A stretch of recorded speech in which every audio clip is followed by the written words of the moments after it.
Funding for This Is Nashville comes from you, our listeners, and Music City Prep Clinic, Nashville-based provider for PrEP and offering comprehensive sexual health services in an environment designed to be safe, professional, and shame-free.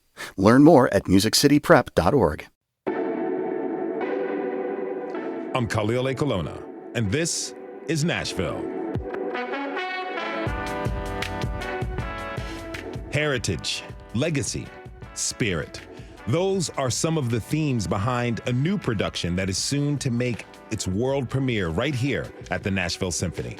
The opera is called The Jonah People, a legacy of struggle and triumph. It is the creation of composer and jazz trumpeter Hannibal Lokumbe, who has played with some of the greatest legends of jazz. Folks like Gil Evans, Elvin Jones, and the Thad Jones and Mel Lewis Orchestra. His compositions have been known to transcend the definition of classical music. Later this hour, we'll meet Hannibal Lokumbe and take you behind the scenes at the Schermerhorn, where the symphony is gearing up for next week's debut. But first, tensions are high at the state capitol, to say the least. After last Monday's deadly shooting at the Covenant School in Green Hills, protests ensued, including one in the gallery during the House floor session last Thursday. It was at that day that Democratic Representatives Gloria Johnson of Knoxville, Justin Pearson of Memphis, and Justin Jones of Nashville joined the protesters by standing up and chanting with them as they called for gun reform. Now, all three face possible expulsion for their actions. Republican House Speaker Cameron Sexton falsely equated their actions to the January 6th insurrection at the nation's capital. Joining me now to discuss are two of those representatives, Gloria Johnson and Justin J. Pearson. Thank you for being here. Welcome to This is Nashville. Thank you for having us. Yeah, thank you so much. Appreciate you raising this issue. I really appreciate you both being here. Now, first, I want to go back to last Thursday. Talk us through your thought process going into the session that day. Representative Johnson. Well, going into that day, I came in early to speak with, we knew there were going to be a lot of protesters, a lot of young people, a lot of parents who were very concerned. So I came in early so I could talk with them as they came in and spend a lot of time with parents with their toddlers, there's teenagers, just listening to the moms as they came to this protest that Thursday morning. They dropped off their kids at school, many of them, and they just cried as they were talking to me about how scared they are now with leaving their kids at school. And they wanted the legislators to hear what they had to say. And so we were thinking that we must welcome them. We must honor them. We have a portion of our morning that is dedicated to welcoming and honoring. And we didn't have the normal welcoming and the honoring that morning. We were not able to address them at that time. And we wanted to let them know that we heard them, we saw them, they cared about the issues. And I will let my colleague, Representative Pearson, speak to the fact that when he tried to speak, he was gavelled down. Tell us about that, Representative Pearson. Yes, as Representative Johnson mentioned, there's a time where we're supposed to be able to speak. And that day we would have definitely recognized those who lost their lives at the Covenant School. And we would have recognized the thousands of protesters who showed up, demanded that we do something about gun reform and make sure that we have just, sensible gun legislation. But instead of that, time after time, we were told or we were not given that opportunity. And each time that I was speaking, for the first several times, I would say, we need to do something about gun reform. And the speaker would gavel and then say, you're out of order. And he said that several times until he said, if you say that again, you'll be censured on the floor. And it got so egregious that even when we would step out to go and talk with some of the parents, or really it was a lot of children and teenagers, the speaker and the Republican leadership turned off our voting ability during the session, which has never happened before. And so there were just continuous egregious acts to silence us and to silence really the people who were asking that we do something about gun reform and gun legislation that's being passed in the legislature. Now, a lot of people showed up at the Capitol on that day to protest for gun reform, including, like you said, Representative Pearson, a lot of children and students. Representative Johnson, have you ever seen protests of this scale before? Well, I've seen large scale protests, but something to come up so quickly and with that type of response that should be telling you that you need to listen to this. I taught for 27 years. I was in Central High School in Knox County when we had a school shooting. It happened that morning in the cafeteria. And I just remember sitting in my classroom and seeing hundreds of kids running out the doors, running down to my room, screaming and crying. It took a few minutes for them to be able to articulate to me what was happening because they were so traumatized. And I will never forget the terror, the fear on their faces as they came into my room, and the events of that day as we finished out the day sort of in shock. As parents came to get their children, we lost one of our students that day, and I taught special ed. It was a special ed student, not my student, but I certainly knew him. And so especially if you've had that experience, you've been close to that experience, you know how traumatizing this is for children and all the community. And for us to do nothing but thoughts and prayers when families are hurting so much and so fearful for the safety of their children, it's devastating. Now, it's cruel. The Speaker of the House, Republican Cameron Sexton, he said that your actions were a breach of decorum and, as I mentioned, compared it to the January 6th insurrection. Representative Pearson, what do you have to say about that comparison? Yeah, it's a terrible comparison, and it's wrong. The reality is children and teenagers and parents and even representatives who peacefully protest and use their First Amendment rights to elevate the issues of gun reform and gun control are not insurrectionists. In the state capitol, we did not have people scaling the walls. We did not, unlike January 6th, we did not have people breaking windows of the House, unlike January 6th. We didn't have people dying, including law enforcement officers working to protect representatives who died because of the actions of individuals on January 6th. That was a terrible comparison to call Tennesseans who are asking that we do something about gun control, who are demanding that we have necessary gun reform legislation to keep not only our schools, but our communities safe. To call them insurrectionists is just a terrible accusation, and it is definitionally wrong and it is morally wrong. But the real problem is we spoke up, myself, Representative Johnson, Representative Jones, because the Speaker and the leadership were being silent on this very important issue. Well, and by using our First Amendment rights, we're told that we need to be expelled, but it's because of the issue that we're fighting against, which is gun control. It's because of the issues and the people like the NRA that we're up against that they're fighting to expel us. Now, have either of you since spoken with Sexton? I have not. No, I have not since this expulsion. I did speak with him beforehand and with the leader Lambert and caucus chairman Faison. But before they moved to set up the process of expelling you, you spoke with them? Yes. What was that? I spoke with. What was that conversation like? Each of them were relatively brief. That being said, I believe the Speaker had a couple of people on the call with him, and I shared. Look, while we may have broken a House decorum rule, I admitted to that being a case. We did not know in any way, shape, or form that this could lead to our possible expulsion.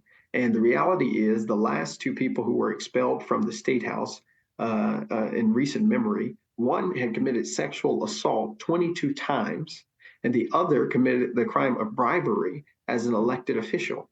Us breaking a House rule, a House decorum rule, in order that we might fight against gun violence in our state, whether that's in East Tennessee, Middle Tennessee, or West Tennessee, is not a crime, and it being treated as such is wrong. And in those conversations, they did not tell us or tell me that what we had done could lead to possible expulsion. But it does seem by us exercising our First Amendment rights and us making sure the people in our community's First Amendment rights are actually being paid attention to and they're being listened to, that the penalty for that and going against the NRA and going against gun lobbyists and going against people who don't really care enough about gun violence to pass just legislation means that we ought to get expelled from the House. Now, so because of your actions, I'm sorry. Go ahead, Representative Johnson. Yeah, I want to make the point, since they have created, they brought these resolutions to expel us. It seems like they might be trying to make some deals at this point. I have no interest in making any sort of a deal. They brought these resolutions. They can bring them to the floor, or they can refuse to run them. But I want to speak to this issue on the House floor. I say to them, I'm not making any deals. I'm happy to speak in front of the body and in front of every Tennessean tomorrow. And, I'm ready to go. Let's go. If that's what you want to do, I'm ready to do that. Now, because of your actions, you two and Representative Justin Jones have been removed from your committee assignments. And I understand that even your access to the building has been restricted. Representative Johnson, how has that affected you? Well, it's been a horrible situation for me, because Thursday, when this all happened, it was when the day that we had that incident on the floor. I went out to dinner, came back kind of late. It was around 8:30, I think, when I arrived back. I'm not really sure what time it was, but I had no access to the garage. And so my scooter was inside the garage. And I was getting ready. I was driving back that night to Knoxville. It's a 2.5, 3 hour drive. I needed to put my scooter in my car because I needed it for an event. A lot of times I leave it here, but I had an event specifically that was long distance that I was going to need my scooter for. Mm-hmm. We had to walk around. We finally found someone to get us in the garage. But by that time I was so tired and I had to get on the road. I wasn't able to lift my scooter and put it in the car to take it back with me. I just drove home without it. Mm. And then same situation. I don't come in on Monday mornings. I come in on Sunday night because Monday traffic is so bad. I get here Sunday night. I can't get into the garage. I did eventually find someone to get me in the garage. Last night, when I came from Knoxville, I stopped at the drugstore and picked up my prescriptions. My heart medication was in my car last night, and I had to get to it. Couldn't get in because my badge doesn't work. The garage opener doesn't work. Then I found a security person, but they wouldn't let me in. The only way I was able to get in the garage to get to my medicine in my car was somebody who happened to be leaving the garage. So I came in behind them. Now, Republican lawmakers have filed for your expulsion, and that goes to a vote tomorrow. What do you plan to say to your colleagues ahead of that vote? Representative Johnson? I really, they will hear me tomorrow. I want it to be heard in front of, on the camera, so folks at home can watch it, so people in the lobby can hear it. And I have been speaking as much and trying to tell the story as much as I can, but this was not an insurrection. We've had skirmishes on the floor that have taken this long to resolve, and there were never any results or never any consequences for those actions. And so to make this some horrible thing that we've done by using our First Amendment rights to raise the issue of gun violence, which so many in this state are crying for us to do right now. I felt in my heart, and I know that my colleagues did too, we had to speak to them and let them know that we saw them and that we supported them, and we were going to fight for gun sense legislation. And those folks know that, and they're taking advantage of this situation. They think they've found a way to expel three of the most vocal folks in the legislature when it comes to speaking for the people. I've got to ask you both, what does this say about the state of our democracy in Tennessee? Representative Pearson. Yeah, we are losing our democracy in Tennessee. This is another example of the erosion of democracy. Because we spoke up for gun reform, because we spoke up for people and children who will never become state legislators, who will never graduate from high school, never get engaged, never be able to see or protest for their own lives because they've been killed by gun violence. And this is deeply personal for me as well, having lost a classmate myself, Larry Thorne, to gun violence earlier this year. The reality is we are not experiencing democracy, and our voices being silenced, and to have a partisan vote, the first partisan vote to expel House members, is and should frighten every Tennessean, and it should frighten Americans. Because these are not the ideals that the forebears of this country believed in, and these are not the beliefs that we within the institution and those outside believe are fair or just. And tomorrow, I think, as always, I believe God will give me and give us the words in order that we can continue to speak justice. We deserve sensible gun reform in the state of Tennessee to protect kids and communities. And solutions that offer more guns, more weaponized people are not real solutions. And we're going to continue to advocate and fight for them. I mean, to that note, this is all happening while we're all still dealing with the tragedy of last Monday's shooting. And Republicans, They have deferred most gun legislation until next year. Do you see any path forward on this issue? Mm-hmm. I mean, that was one of the requests we had, Representative Johnson, Representative Jones, and myself, was that all gun legislation be taking off of the agenda for this session in its entirety.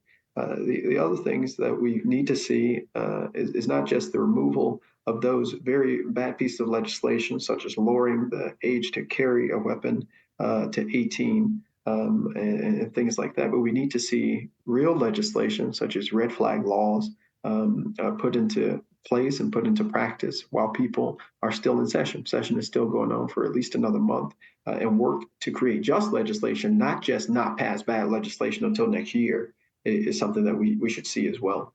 That is Representative Justin J. Pearson of Memphis. He was joined by Representative Gloria Johnson of Knoxville. I want to thank you both for taking time out of your day to talk with us. Really appreciate it. Thank you. We'll keep fighting, and we'll see y'all tomorrow. We have to take a short break. When we come back, we'll talk with the legendary composer, Hannibal Lokumbe, about his new production at the Nashville Symphony. Join the conversation and tweet us at This Is Nashville. We'll be right back.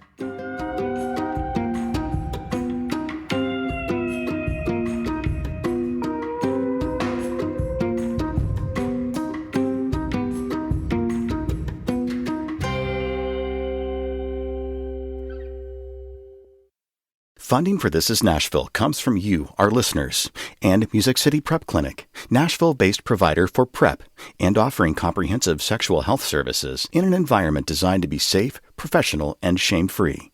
Learn more at musiccityprep.org. I'm Khalil A. Colonna, and this is Nashville. The Jonah People, A Legacy of Struggle and Triumph, is a new opera by composer and musician Hannibal Lokumbe. It will make its world premiere next week at the Schermerhorn Symphony Theater. It is a massive multimedia production and a new kind of event for our city's Symphony House. So, what is the vision behind this new show? How did it come to be? Joining me now to answer those questions is the man himself, Hannibal Lokumbe. Hannibal, thank you so much for being here. Welcome. Thank you. This is Nashville. Thank you. Thank you very much. So before we talk about the Jonah People, I want to talk to you about your musical background for a minute. Who introduced you to music? My grandfather and grandmother in the village I was raised in, picking cotton in the fields of Elgin, Texas. That was my first musical experience.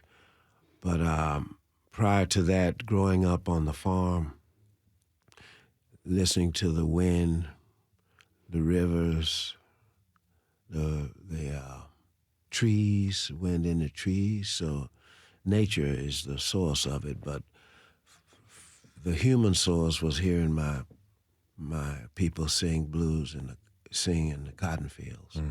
Now, I understand that in the 60s, you moved to New York City, where you played with a lot of jazz artists. Oh, yeah. Particularly the jazz instrumentalist Rashawn Roland Kirk. And for people who are unfamiliar, Rashawn Roland Kirk was a wonderful musician. He could play the clarinet, the saxophone, and at the same time. What was that experience like working with such a wonderful, venerable artist like that? It was mystical. A number of times we would go to a restaurant, and depending on the attitude of the server, he would always say, "Oh, everybody know you were born on May 5th." He never missed it. He was always accurate. We got a lot of free meals on that talent, on that gift. You also played with legends like Pharoah Sanders and Roy Haynes, and their music is out of this world. How did that experience influence your creative direction when you started creating your own music? Well, from playing with Roy Haynes, who probably is one of the only people living who played at Minton's Playhouse. From playing with him, I learned orchestrations from the tones of his drums, how he would tone his drums, his rhythms, the sound of cymbals.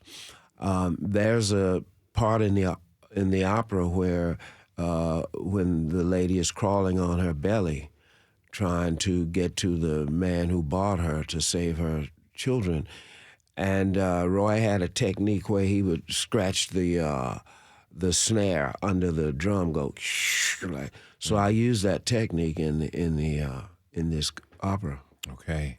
Now you have a long history of and a large portfolio of works commissioned by symphonies all around the country. This one is being described as your magnum opus. Why is that? I think it's a culmination of my life experiences, and it will be presented in a way that my other works have not been presented.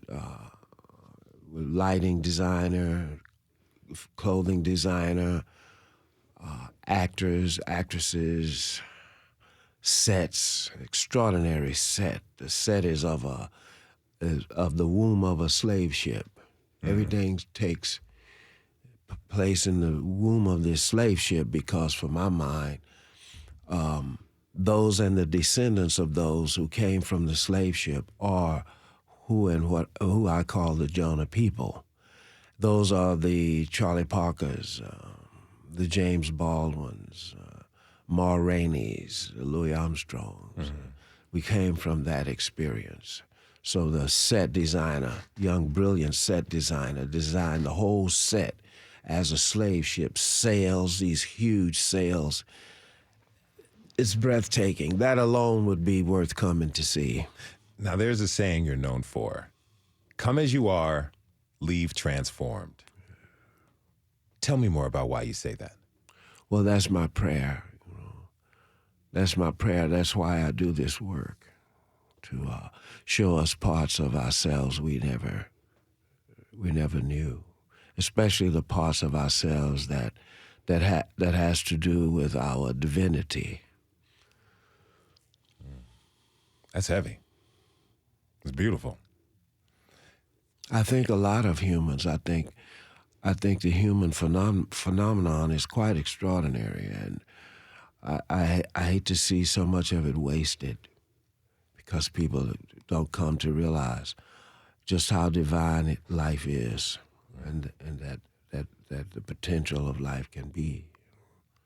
Now, Nashville was very ready to receive the honor of premiering this remarkable show. My next guest is one of the people who helped make that happen. I'd like to welcome Alan Valentine, the CEO of the Nashville Symphony, to the show. You get a round of applause, Alan. The first guest ever on This Is Nashville to receive a round of applause as they're being issued. Thank you for being here, sir. Well, thank you. Well, tell me about this collaboration and how it came together between the symphony and Hannibal. Well, it was really interesting. You know, Hannibal was in town actually back in 2018 doing a performance of his Crucifixion Resurrection. And they did that at the chapel at Fisk. And the night before, or a couple of nights before, he did a talk at Fisk.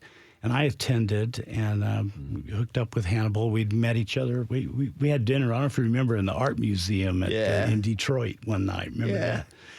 And and so I came and saw him, and we were doing a rehearsal for a project where we had the orchestra down in a pit, and it was an experiment actually that particular night. And I brought Hannibal over to the hall and introduced him to Giancarlo Guerrero, our music director. And anyway, the next morning we decided we would all have breakfast together.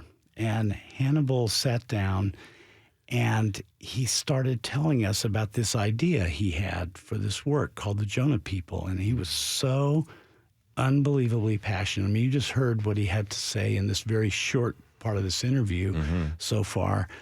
And it was so captivating and the story so compelling that Giancarlo and I literally looked at each other across the table, and without even having to speak it to each other, we looked at each other, and the message was, we have to do this, right? We were both thinking the same thing. And that began the journey. And it was just, I think, the single most significant work that we have ever put on our stage, that we have ever mounted, that we have ever undertaken. And it is the most important work that we have ever undertaken. Well, tell me why you feel that way. Well, we started a journey that was really focused on how do we make the Nashville Symphony as an institution more reflective and responsive of this community, responsive to the community and reflective of the community. And we started that journey long before all the pandemic and all these latest things. But that was really inspired by some work that the Metro Arts Commission was doing here in Nashville. And I participated in the Real Cadre, the Racial Equity and Arts Leadership Program, and it really opened my eyes to things that I just flat didn't understand, and that really started a journey of exploration. And, as an arts institution, we're about creating great art. And great art begins with passion and a good idea and a compelling story. And Hannibal delivered all of that, and we just at that breakfast meeting, it was overwhelming. That was one hell of a breakfast. It was, wasn't it? I gotta go eat there. And I'm telling you, it is absolutely going to be one of the most spectacular things we have ever done. And I would urge anybody within earshot to get out and come and see it, because you won't regret coming to see it. In fact, I believe you will leave transformed. But I also believe that if you don't attend, you're going to really regret it, because everybody you know is going to be telling you how you missed it. The kids talk about FOMO these days. We'll see. Yeah. If you're just tuning in, this is Nashville, and I'm your host, Khalil Ekalona. We're talking this hour with visionary composer Hannibal Lokumbe and Alan Valentine about the new opera, The Jonah People, a legacy of struggle and triumph. Treat us your questions at This Is Nashville. Now, Alan, Hannibal, Alan shared why he wanted to bring the Jonah People here. But why did you choose Nashville as the place to premiere this show? My great-grandmother was a member of the Trail of Tears, which, of course, was instigated by Andrew Jackson.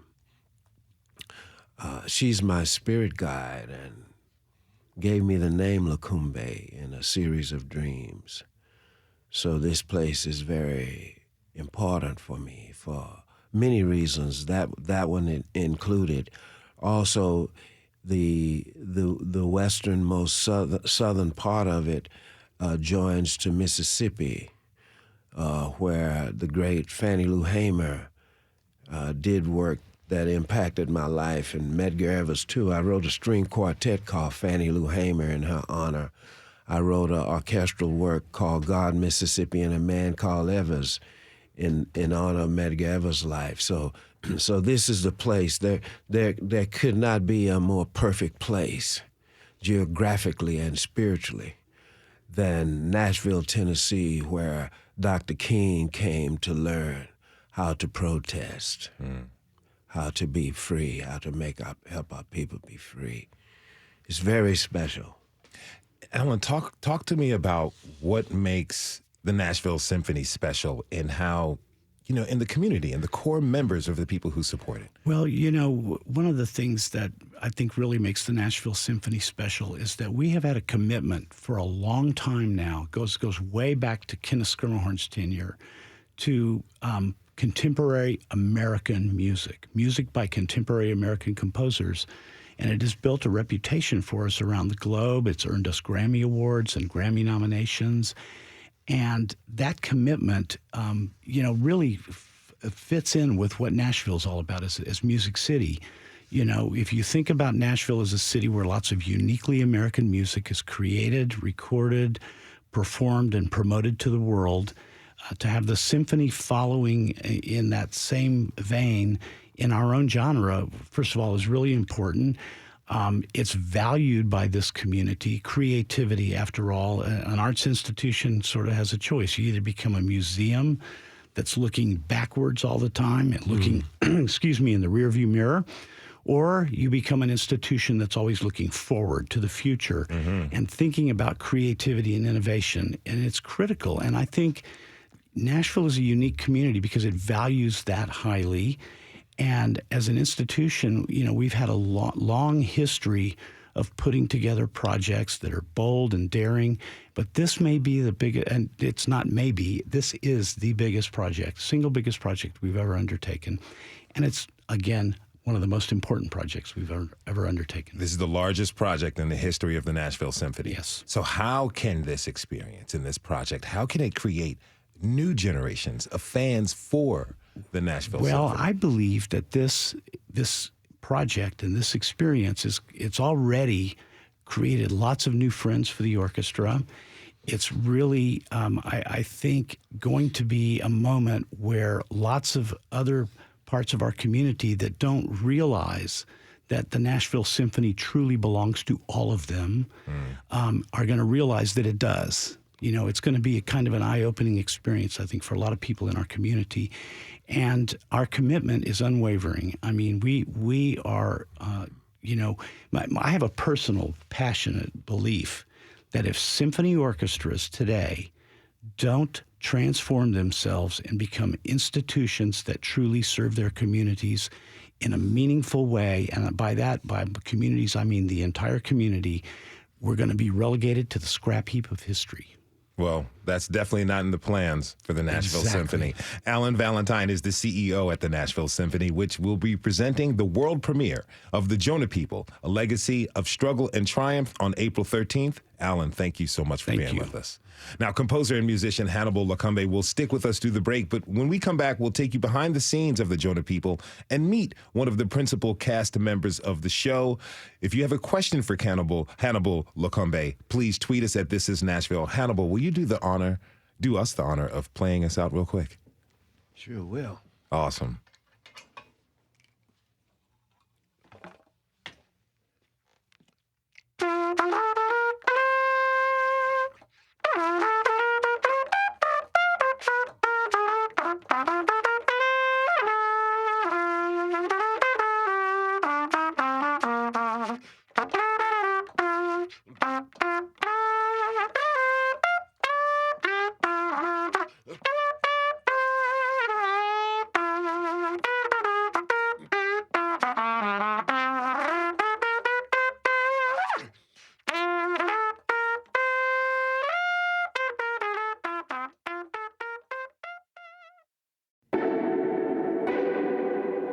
I'm Khalil Colonna, and this is Nashville. We've been talking this hour about the world premiere of Hannibal Lokumbe's The Jonah People. It opens next week at the Schermerhorn Symphony Hall, which is being transformed in ways not seen before by local audiences. Our lead producer for today's show, LaTonya Turner, dropped in on the pre-production work and takes us behind the scenes as designers prepare for the first rehearsals later this week. The Schermerhorn Symphony Center is really noisy this week, but not with the sound of music.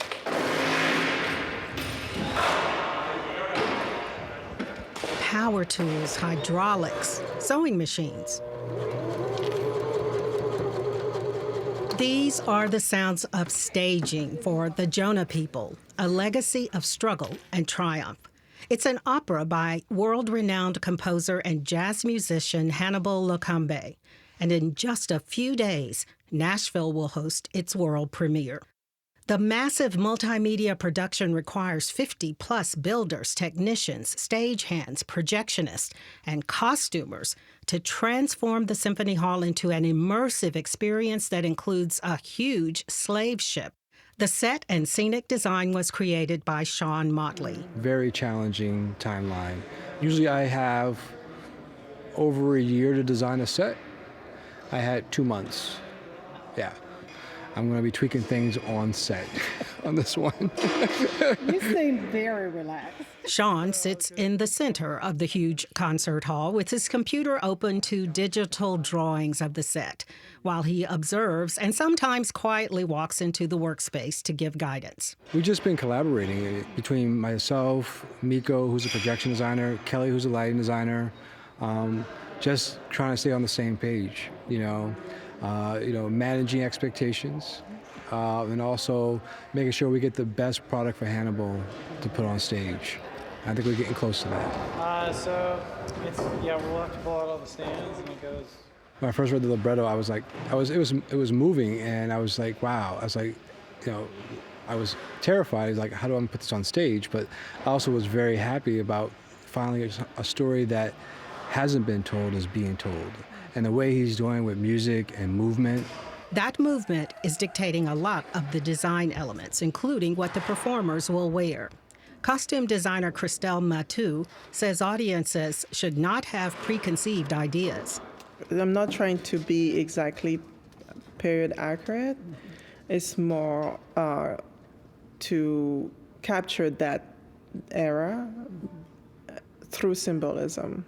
Even for the African characters, it's extracting the essence that I'm trying to ground the story in, that are clear enough to the audience that the pain and the violence to be projected in a way that could be seen maybe shocking, but at the same time true. Christelle says she's designing for a cast of 56 performers. Eventually, there will be about 100 costumes and about the same number of shoes, accessories, and headwear. And there is a box of fabric dye that I'm wondering if that... Usually for an opera, you'll be brought on much, much earlier. That created a time constraint, and I really wanted a team who could work fast, who could communicate, and who could also be patient, but also know when to nudge me towards being, a little bit more expeditious. The saying, it takes a village. She put together a team of 30 professional designers and stitchers, including several from Middle Tennessee. My name is Bonnie Green, and I am an assistant costume designer at the Jonah People. So I'm Nashville born and raised. So I am one of the assistant costume designers. So I'm helping Christelle sort of in whatever she needs to help get this on the road, but also like making sure that, the dream becomes the reality. There's things from across multiple different time periods. So we start in like the 1790s, and then we go to the 1940s, then we go to the 1950s, and it's... we're also in Africa. We're in all these places where do they come from? What can we build? Bonnie has costumed a lot of shows over the years, but this one, it's really special to her. Nashville hasn't really seen something like this. This is the symphony's first time producing an opera. It's pretty big, We get tours, but we don't get our own.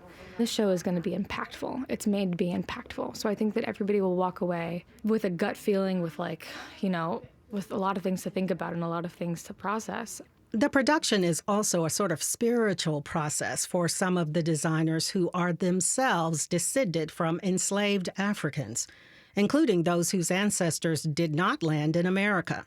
Christelle is from Guadeloupe. This is what attracted me to the stories, because we ended up in different parts of the world because we were abducted and sent to different countries, the Caribbean being one of them. I don't have the same American experience, but I've been in this country for long enough that I've experienced what it is to have that awareness of the differences and understanding, as the title say, the struggle. But I think we all share, no matter where we are in the world, the same struggle as a community of Black people whose ancestors were kidnapped and abducted and shipped to a completely different land. Now I'd like to introduce one of the voices that will be heard in the performance. Soprano Karen Slack is a principal cast member of the Jonah People, a legacy of struggle and triumph, and she joins me now. Karen, Thank you so much for being here. Welcome to This is Nashville. Thank you. Thank you for being here. Thank you, and thank you for allowing me to be here. Oh, it's my pleasure to be here. Really happy to have you with us. Now, legendary composer and creator of the Jonah People, Hannibal Lokumbe, is still with us. Hannibal, again, thank you so much for being here. Karen, over the years, you've worked with Hannibal on 3 projects, so you know his process very intimately. Take me back to the first time you two were working together. What happened in your initial meeting? Oh, wow. It's so fascinating because Hannibal is he's like 1 in a billion. So Hannibal got my name from recommendation from, I think, of several musicians in Philadelphia because he was doing his piece Healing Tones during his residency with the orchestra. And he actually called me on the phone and, talked to me, asked me a couple questions, and then asked me to sing my favorite hymn. Like, what audition do you ever go to where a composer asks you, questions about where you're from? We talked about my family. We talked about nothing about my career, And so I sang my favorite hymn, Great Is Thy Faithfulness. And then he came a couple months later and we had lunch. We think we had like a 3-hour lunch. Yeah. Wow. And we didn't talk about music. We just talked about life, living, experiences, my experience growing up in Philadelphia. And then he wrote this beautiful piece role for me in Healing Tones. And like I said, 1 in a billion, that I've never, ever had that experience with any other composer. It seems like people have these transformative experiences with Hannibal, not only in listening to his music, but also when you're eating food at lunch and breakfast and things. I wonder what dinner's like. I know. That's next time. But Hannibal's unique in the way, like, he'll text you a poem, and then he'll call you and read it to you and say, I was thinking about you. I have this thing for you. He'll text you, I have this thing for you. Okay. How do you say no? You move your schedule to make it possible to be a part of anything that Hannibal's creating. Now, how is that different from the other composers you've worked with throughout your career?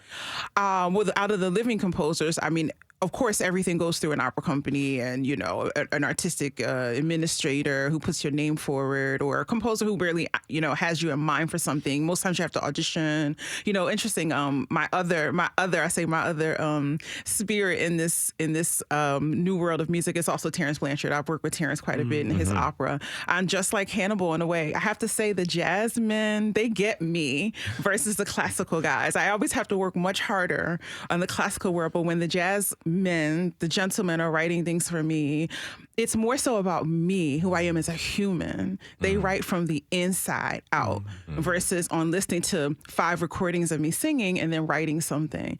They write from my spirit, the spirit that they get from me. And I have to say, like, they are in a class by themselves versus the other way where, you have to audition and sing 3 auditions or whatever, or somebody who doesn't know anything about you gets to choose what projects you do. So it's not only a transformative experience for the audience, but for you as the performer as well. Absolutely. And the level of commitment you put into the piece. I'm going to do more for someone who is invested in me in a very different way. So I'm going to show up and show out more than I normally do, in a way. And I understand that as an artist, particularly in the kind of career where you are mostly with predominantly white institutions, mostly predominantly white casts, I know how important it is for us to bring a level of excellence to these particular projects so the institutions continue to support them. Hannibal, tell us real quick, what did you see in Karen as a performer when you decided to write that part for her? I saw my mother, and I saw all that she struggled to do to take care of my brother and I. I saw my grandmother in the cotton field singing to stay alive. I saw all of that in her, and I felt that in her. So it was easy to do. It was an easy decision to. It had already been made. I just realized it had been made. And along with her extraordinary talent, her academic genius for sound, the sound is basic, That's something she inherited, But as well, her technical skill It's been said often that my music's not easy to sing or to learn or to play, and so that allows me to tailor. There's no end to what I can imagine her doing. How does that resonate with you? Deeply. It's about the commitment. It is about the to see all that in me. I mean, it's very moving. And his pieces are complex, but I'm changed from the very first time I sang Hannibal, and it fights you back now. Let's not be okay. in the process, But again, he also makes room and makes space for you to bring your interpretation. It is not do this, do that. Yes, of course, all the markings are there, but it also leaves interpretation and also to bring our Blackness to these spaces, these hallowed halls, as I call them, the concert hall, that has for so long dismissed, ignored, whatever you'd like to call them, but it is. So I bring my classical technique and my culture, my Blackness to these pieces, and you're following in footsteps of, or continuing the legacy, let's say, of Leontine Price and Marian Anderson and what have you. Absolutely. So tell me a little bit more about this part that you're playing in the opera, in the Jonah People. 3 roles, I have to say, yes. Like many characters, many of us in the piece are doing 3 roles. Boukman's mother, Asase, I'm sorry, Susie, sorry. And my grandmother. Yes, Susie and Fatiman. I say Hannibal writes beautiful roles for women, powerful, transformative, the heartbeat and the soul of the community. So I can be specific about each role, but every woman is important to the storytelling, to the narrative, and has her own place versus supporting a man, which oftentimes is what we do in opera. Women play secondary roles. Very infrequently do we get our own stories told. But Hannibal always makes space for women beautifully in his work. Now, Hannibal, you're conveying the African-American experience in the Jonah People. It's a lot of history. There's a lot of performers involved. How do you go about fitting all of that into one performance? Well, if I first try and make sure I have the right phone number. And in the case of gathering singers that I have had no prior experience with, I was lucky to have John, the assistant director. We spoke about the work, and he got the right sense of what it was and chose the dancers, the child soprano, and musicians from the Nashville area. So I'm very fortunate to have people who are devoted to the vision, and that allows them to select the people that I've never met before. One of the roles that Sister Karen sings, it's a duplication of what I experienced in the cotton field as a 5-year-old boy, when the shrouds of heat would cover the bodies of the people in the field picking around 1 o'clock. It would get that way.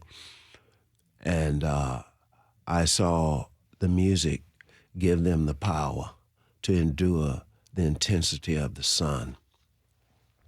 So I saw then, and I realized the power of music. So Sister Karen says, I am the power to make things right. I am the power of the day and of the night. I am the power of the moon and the sea. I am the power that will always be. And to hear her sing it, it's a good thing I'm not gonna be in the audience, because I wouldn't take it. I mean, my wig would jump up too high. I'd start hollering. You know, like in the field, they say, yes Lord, thank you. Yes, you know, Lord. I'd jump him up. Well, I want to thank you for being with us. The Jonah People, a legacy of struggle and triumph, will run from April 13th through the 16th at the Nashville Symphony. It was created by visionary composer Hannibal Lokumbe and features soprano Karen Slack, both of whom were gracious enough to talk with us today. Congratulations. Thank you so much for being here. Thank you, brother. We want to thank everyone who tuned in this hour. This is Nashville is a production of WPLN News and Nashville Public Radio. Listen back at thisisnashville.org or wherever you get your podcasts. Our producers are Steve Harouche, LaTonya Turner, Rose Gilbert, and Magnolia McKay. Our digital lead is Anna Gallegos Cannon. Michaela Elias is our technical director. Our executive producer is Andrea Tudhope. The masterminds behind our theme music are Laurent and Amir Blade. Special thanks to Blaze Gainey and Julia Ritchie. And the conversation doesn't end here. Tweet us at This Is Nashville. Find us on Instagram and let us know what you want from our show by filling out our quick survey online. This is Nashville. I'm Khalil Akelona. We'll see you tomorrow, everybody, and be good to each other.